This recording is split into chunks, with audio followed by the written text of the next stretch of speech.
Béret rouge sur la tête, lunettes de soleil sur le nez, Mamadi Doumbouya n'est pas tout à fait inconnu des Guinéens.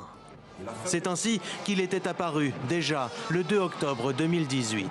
Ce jour-là, à Conakry, on célèbre l'indépendance du pays avec un défilé militaire en présence d'Alpha Condé.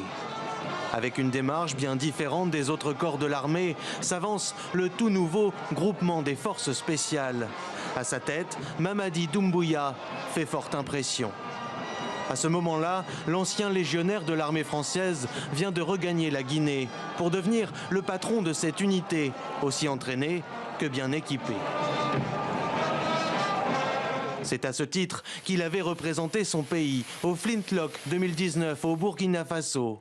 Cet exercice militaire grandeur nature, organisé en Afrique par les Américains, avait rassemblé plusieurs hauts gradés des forces spéciales du continent, dont un certain Assimi Goïta, ce colonel à l'origine du dernier coup d'État au Mali. Mamadi Doumbouya, à l'époque, revient sur la collaboration de l'armée guinéenne avec les Maliens. La Guinée est engagée à côté de ses frères maliens, vous le savez, à Kidal, donc dans le cadre de la lutte contre le terrorisme. Et pour nous, c'est une affaire qui nous concerne.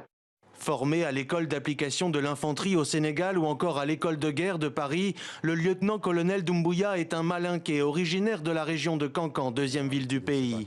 D'après plusieurs sources sur place, les autorités guinéennes étaient devenues méfiantes à son égard ces derniers mois. Mamadi Doumbouya ayant exprimé sa volonté d'autonomiser l'unité spéciale qu'il dirige vis-à-vis du ministère de la Défense. On y va.